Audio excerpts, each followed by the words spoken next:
First, let's get down to D.C., where our Ilan Mui has the latest on these ongoing stimulus talks. Ilan.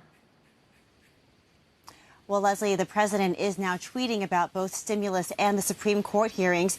He said that Republicans are giving Democrats a great deal of time to make statements relative to the new future Supreme Court justice. Personally, he would pull back, approve, and go for stimulus for the people. Now, this tweet is coming as it is becoming clear that his own party has some objections over the latest White House proposal for a new coronavirus relief package. Over the weekend, there was a tense phone call between the White House Chief of Staff, Mark Meadows, the Treasury Secretary, Steven Mnuchin, and Senate Republicans. I am told the senators had a very long list of complaints that included the overall price tag of this deal, increased funding for state and local governments, and an increase in health care tax credits that they said would amount to a massive expansion of Obamacare.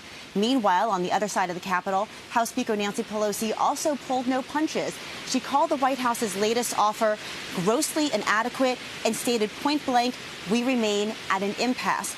Now, this war of words comes as it appeared that the White House and Democrats were moving closer together, at least on paper. The White House's latest offer was for $1.8 trillion, just $400 billion below what Democrats have been asking for. The administration upped the money for state and local governments by $50 billion to $300 billion. Kids would have received $1,000 direct checks, up from $500, and enhanced unemployment benefits of $400 a week would have lasted through January.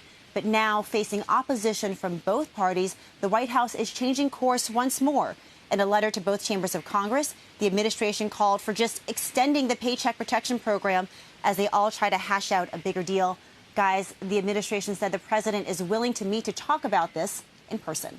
Back over to you.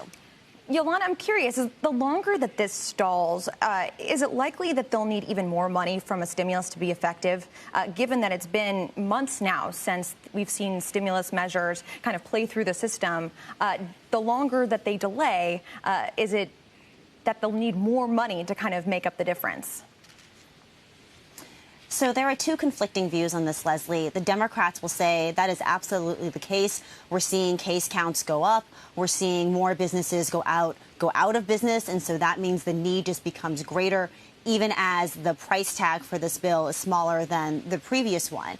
However, Republicans have been hoping and arguing that there would be a stronger economic recovery as President Trump pushes for more opening of schools and businesses. And so, therefore, if the economy is stronger, maybe it doesn't need so much help from Washington. So part of the problem here is a fundamental philosophical difference over the way this pandemic is going to play out. And that's one of the reasons why it's been so difficult to come to an agreement.